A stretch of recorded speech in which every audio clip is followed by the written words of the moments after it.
Okay, good afternoon everyone. And last week we just ended up with our discussion about the theoretical pricing of European coal.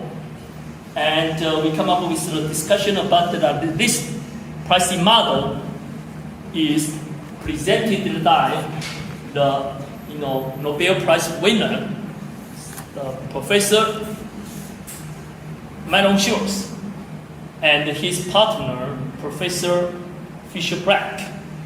And Fisher-Black just passed away before the Nobel Prize, awarding.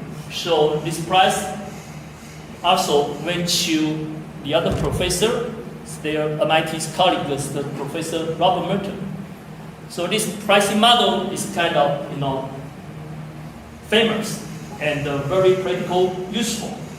That right now, the financial industry try to use this pricing model for pricing all that kind of options derivative, like wallet. So this model, this pricing model, and after that, as a lot of the professor and academics and experts, they try to come up with a different form of this model to try to price the same call option of a specific underlying asset, such like silver, such like petroleum, or such like other financial derivatives, like or other financial instruments like foreign currency. Okay, so we may show you the other form of this pricing model,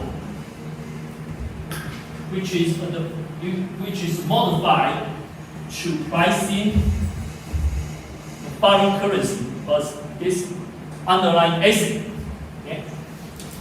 And although this type of the pricing model about call option is the Nobel Prize formula. However, as I told you, that this model, it kind of difficult for us, individual investor to try to employee to use, for those, abstract application. So that you guys might come up with some kind of formula that we may use, to do the abstract transaction, like we mentioned before, about the IRP, interest rate parity formula. Okay, now I will show you today, let's see, options field that we have similar parity relationships formula, which we can use it for abstract transaction. Now this formula, we name it as the put call parity. Put call parity. Okay, put option, call option, parity. Once again, just like interest parity is parity, rather than party. Okay, parity. Parity is balance, means the balance, equality. Okay, put call parity. So that's equality. That's once again, it's an equality formula. Now the left side of the equality symbol is the P sub E plus X. Okay, so here the option that we mentioned are limited to European option. European option means this option just can be only exercised at the day of expiration. Okay, it cannot be exercised before or prior to the expiration. So the P sub E, that's the put options market price. Put option is put options market price plus X. Okay, X is the spot price of the underlying asset. So spot price of the underlying asset. We may say here as our example that we may consider that the underlying asset is a specific foreign currency. Okay, specific foreign currency like the US dollar or like the British pound or like the European euro or Japanese yen. And the right side of the quantity symbol is the C sub E, which is the market price of European coal option.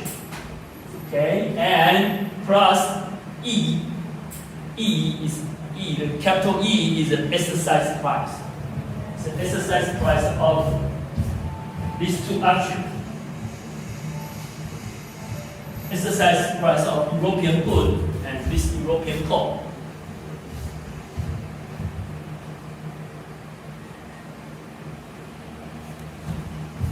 Equals to C sub E plus capital E times by 1 plus R. 1 plus R minus, power by minus T. Power by minus T. So R, what is the R? R is the riskless interest rate.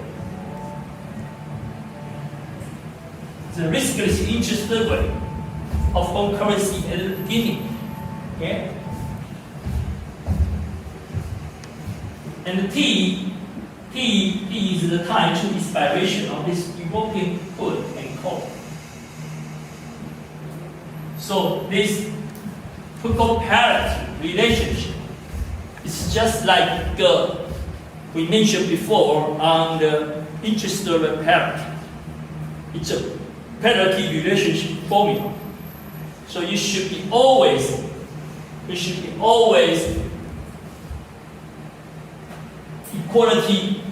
equality relationship is existing for the market. So if the market price, we plug into all the market price into this formula, and you find the equality relationships cannot be whole, that you should be very happy. That means that you meet a valuable arbitrage opportunity. And you are able to do the arbitrage transaction to derive the riskless profit. And so equality relationship formula is kind of strict. So it deserves us to give you a proof, a verification, okay, to show you why this equality should be whole. Okay, otherwise you cannot be so convinced with my argument. Okay, so I'll give you the proof. I'll give you the verification. 证明 you try to 证明 the proof. Okay, you remember proof when you start the mathematics in high school. Your high school mathematics teacher always wanted to solve the question on proof for you, right? And that's the most difficult one for your high school. No matter junior high or senior high, mathematics. Okay. So don't worry about it. Our proof is kind of interesting. Like to prove this equality relationship, we have to construct two portfolio. Okay, construct two portfolio. Portfolio means 投资组合 two portfolio. Portfolio A, this 投资组合 include two transactions. Include two component assets. Number one, you buy the put option. Okay. Another two, you buy foreign currency, the underlying asset. Okay. That's the portfolio A structure. What about portfolio B? Portfolio B, you also go for two transactions. Number one, buy a coal. Number two, buy a treasury bill. What does that mean, treasury bill? Treasury bill is short term, normally 1 to 3 months. some of the treasury bill may have 6 months or 1 year for expiration at the maximum. Okay, treasury bill is that kind of short-term treasury debt instrument. In terms of Chinese, that we call it as 国库券，国库券，票券的券，国库票，国库券 ，treasury bill. That is a short term. I told you, less than 1 year for expiration. And it's not like the treasury bond. Treasury bond has much longer time for expiration. Treasury bond, normally will have expiration more than 2 years. Most of them are over 5 years. Some of them can extend it to 10 years, 20 years, or even 30 years. Okay, like the United States, they issue a lot of 30 years treasury bond. Treasury bond, that is we say the 国库债 or 政府公债.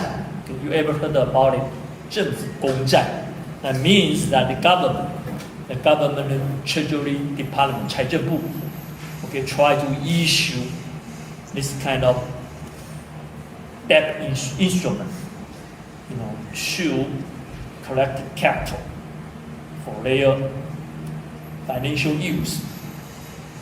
And for treasury loan, as I told you, now the expiration is always less than 1 year.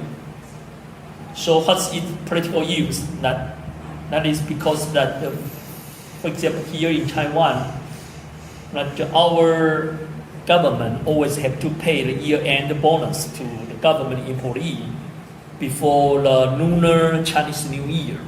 So that, always be in the January, I think it is January, before the end of January, right? And government had to pay the government employee the year-end bonus, 年终奖金, okay? And as I know, it's 1.5 months, year-end bonus for government employee. So, but there are thousands government employees around the whole Taiwan. So that's a big money, a big budget for Treasury Department to prepare.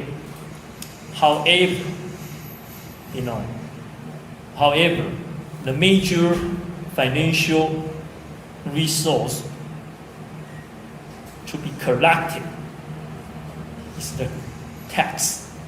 The tax had to wait until every year's month of May, this month, and then the government just can collect the tax. It's from whom? From citizen and from company, right?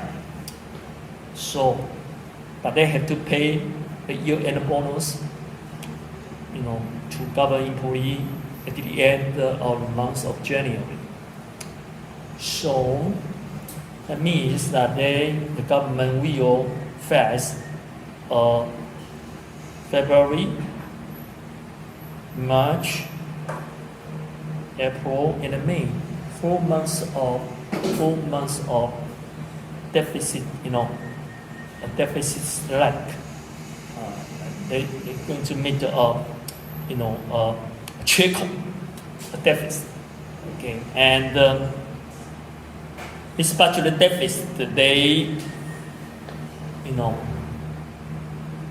because at the end of 1 year, the government always run out all their cash, and they have to wait until the end of the May and just collect money from tax. So there will be a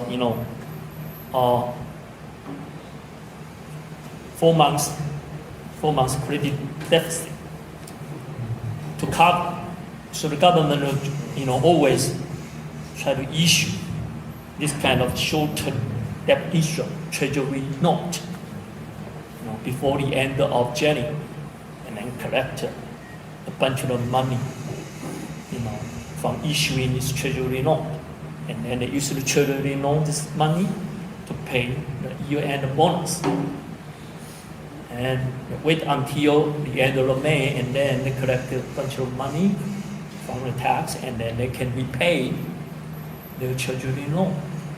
So they just need a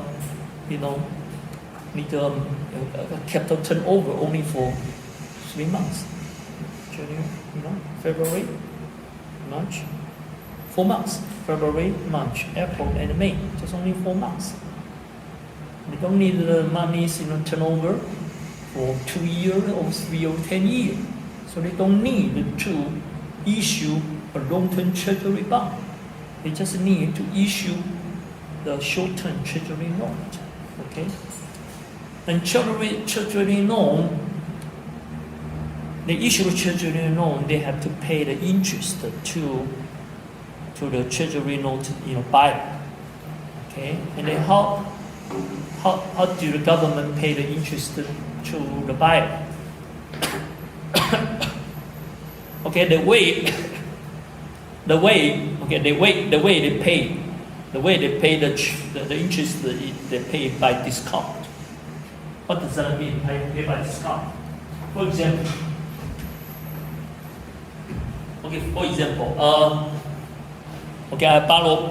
I'm a government, and I try to borrow $100 from you, and that means I promise to pay you, the end of May by 100 NT.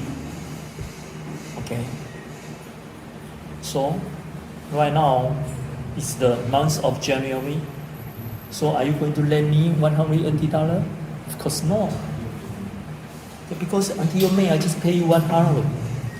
So right now you are just only willing to lend me probably 99, okay, or 99.5, whatever.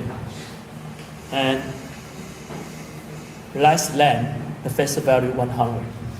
Okay, so this gap, $100 over 0.5 NT is the interest that I pay. Okay, you lend me 99 in the month of January, and I pay you 100. Okay, pay 100 in the month of May. So 4 months, you are able to generate the $1 NT interest. So, and $1 NT divided by 99 is almost equal to 1%, right? But that's just only for 4 months. So your annual interest rate will be times 3, because because just only 4 months, and 1 year has 12 months. 12 divided by 4 is 3, so it's 3 times 1%, 3%. So your annual interest rate I pay you is 3%. Not bad, right? Not bad. Much better than you deposited the Zhanghua Bank for 1 year. So that's a treasury note. That pay the interest by discount. Here let me say the portfolio B.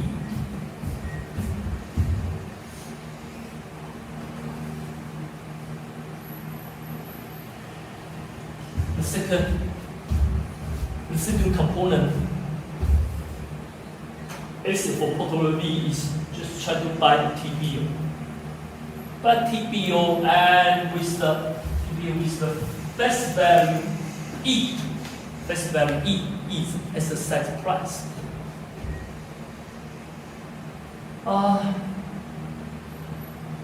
So you probably will wonder, you say that, Professor, But as we know that the treasury note here in Taiwan, it just have a face value of, 100,000 NT dollars, 10万块. And for United States treasury note, they just have a face value 1,000 US dollar, 1000美元. But your exercise price here will not be 100,000 NT over 1,000 US dollar. So you say buy a treasury bill with the face value of E. For example, here if the foreign currency here is US dollar and home currency is Taiwan. Now right now, $1 US, can be exchanged to, let's say, 32 NT dollar.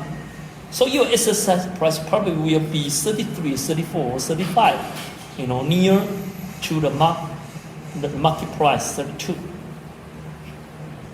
It will not be the 100,000 NT, okay, or 10,000 US dollar.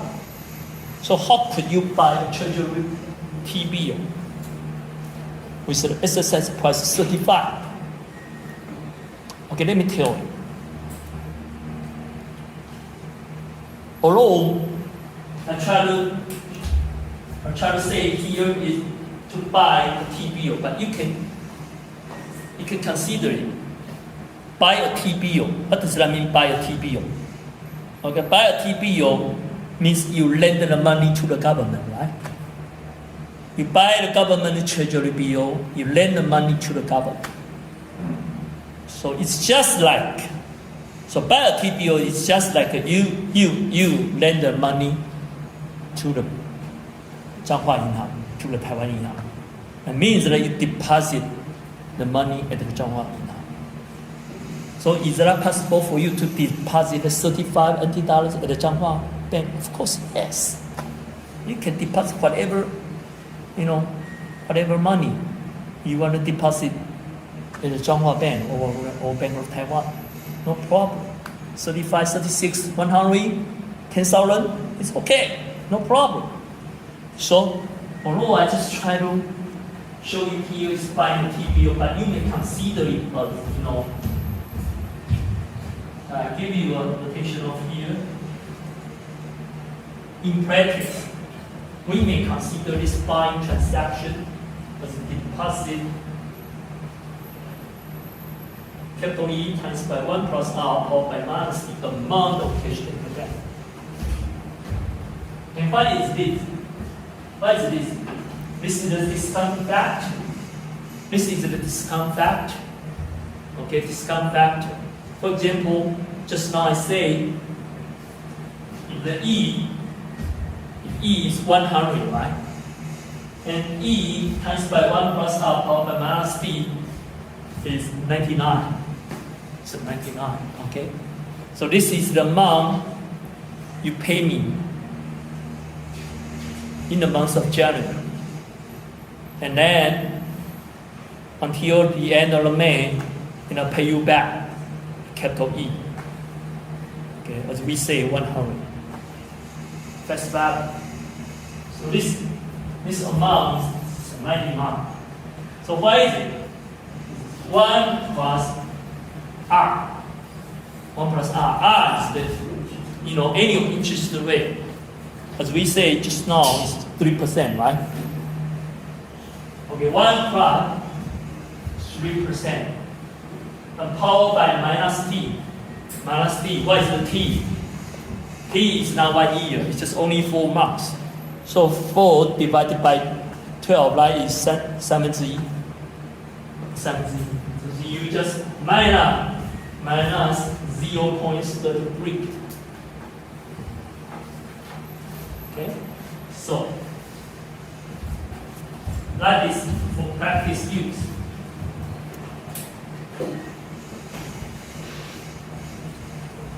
we come back, we show you that we construct two portfolio. No problem right now. So we try to check. So what's their initial construction cost for these two portfolio? When you construct the portfolio A, you buy a put, so you pay a put premium, right? So your cost is P sub E. That's the put options price, put options premium. And number two, buy a foreign currency.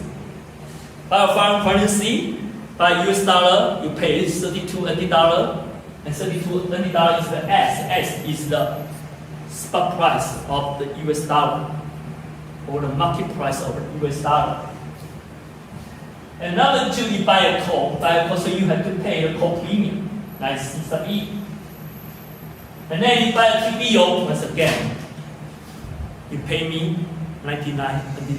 That is the capital E times by 1 plus R, or by minus B. So that's the initial construction cost of these two portfolio. Portfolio A and portfolio B. That's not the ending story. Now we have to go further to the expiration date on call and put option.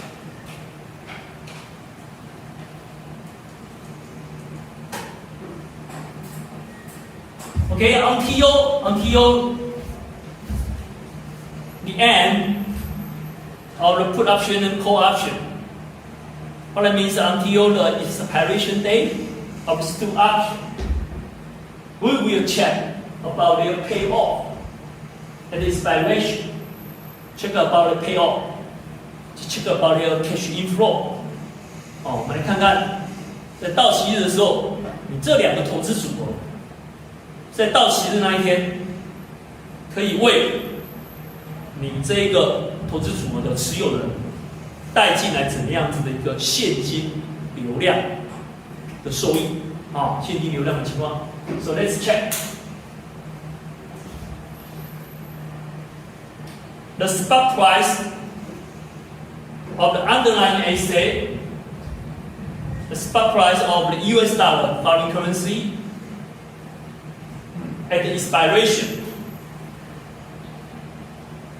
will be either lower than the exercise price or higher than the exercise price. Okay? Just as these two possibilities.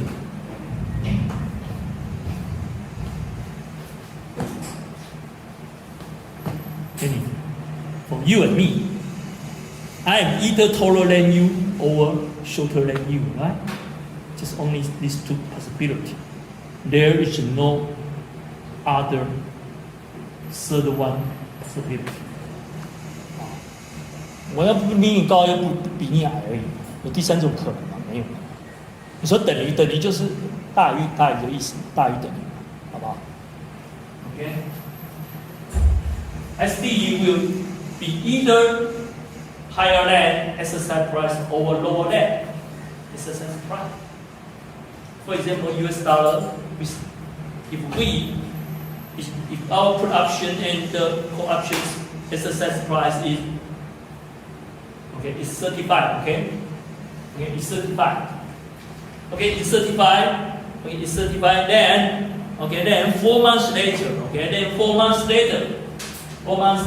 the US dollar will be either lower than 35 or higher than 35. Okay. So let's check. For portfolio A. Portfolio A, you have two component. Okay, you have two component asset. Number one, you have put. So, if the stock price and the expiration is lower than exercise price, is this put option valuable? Of course. Why? Because you buy a put option. The put option will allow you have the right to sell, okay, to sell US dollars by exercise price 35. And right now, at the expiration, the US dollars is lower than 35. Let's say it dropped to only 28. So you, of course, right now, you can go to the market, foreign exchange market, to pay 28 to buy $1. And then in turn to sell, in turn to exercise your put price and sell your $1 to the seller or the put. Tell him or her, say, hey buddy, I paid the put premium to you 4 months ago. Right now you have to buy $1 back from me. By how much NT dollars? 35. And you just pay 28 in the foreign exchange market. So you made a profit. Capital E minus S sub T, right? So no problem here. That is your payoff for the put. However, if ST higher than the exercise price, then your put option will be zero value. Will be zero value. Why? For example, here, like if 4 months later US dollar jump up to 40, then are you going to exercise your put option? If you exercise, you are the most stupid guy, most stupid girl in the world, okay? Because you have to go to the foreign exchange market to pay 40 NT dollars and collect $1 exercise your put option and sell it to the seller or the put for your $1 just buy 35. You buy 40 and sell it for 35. You lose $5 per US dollar. 哇，那个就是来个慈济功德会啊 ！Good for everyone. Wait, now I can still zero.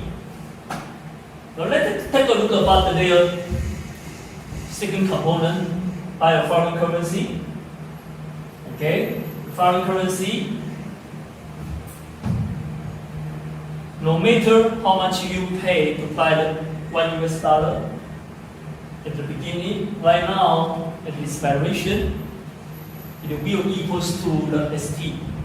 ST is the market price, the spot price at the expiration. Okay. ST.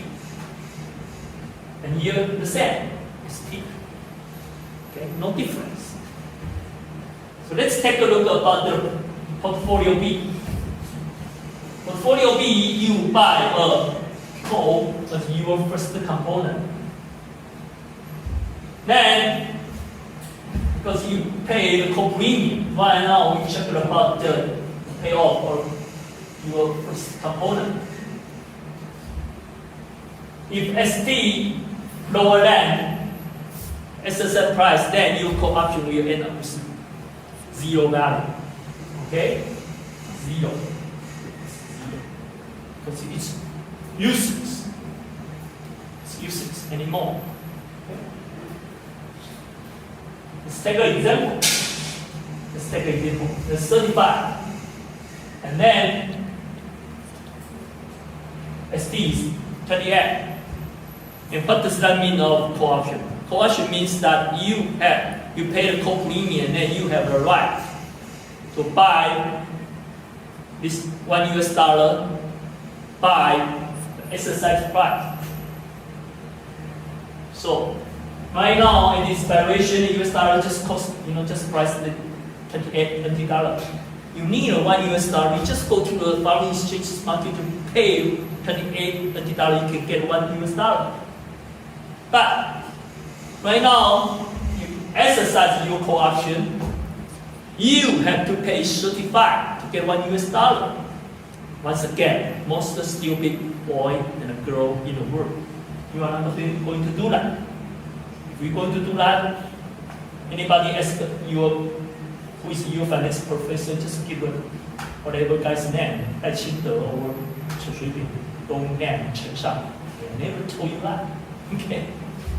I want to teach you, I want you to be a smart guy or a smart girl rather than that kind of skill. So,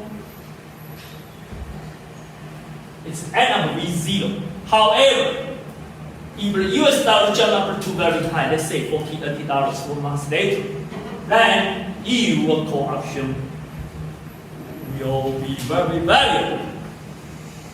What's the value we bring it to you? Sub T minus E. Because you just have to pay $35, $30, and then you can get $1 US, and then you sell it to foreign exchange market, you can get $40, $30 back. You, in turn, can generate $40 as a profit.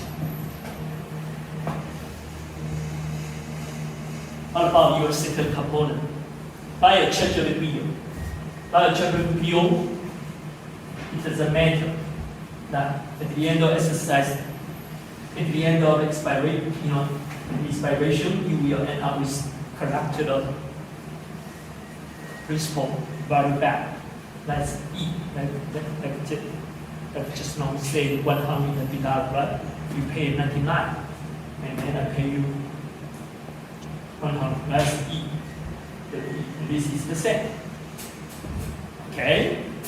So that basically is the older cash inflow for these two portfolios at the expiration, and we can make a sum up. We try to sum up with the result. For here, this is E, capital E minus S sub T, and this is sub T. So you just ended up, you just, ended up, sum it up, that will be forming to E, right? And for here, 0 plus E is E. And for here, 0 plus ST is ST. And here, ST minus E plus E is ST. So you will see what? You will see no matter the stock price of the underlying asset will be at the expiration. No matter the stock price is lower than exercise price or higher than exercise price, both portfolio and portfolio will end up with the same cash inflow at the end of the put option and call option. The expiration.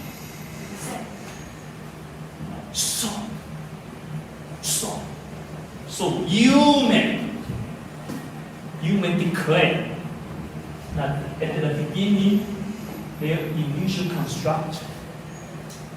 construction cost of this two portfolio should be identical to P sub E plus I should be identical to C sub E plus E, capital E times 1 plus power minus T. 因为到期日的时候，他们两个投资组合的什么投资报酬现金流量一模一样，不管任何情况下都一模一样。那这是一，这里一，这里是 S 一，这里是 S D， 所以代表这两个投资组合一开始的时候所建构的成本一定要一模一样。假如不一样，那就妙了，那就有套利的机会了。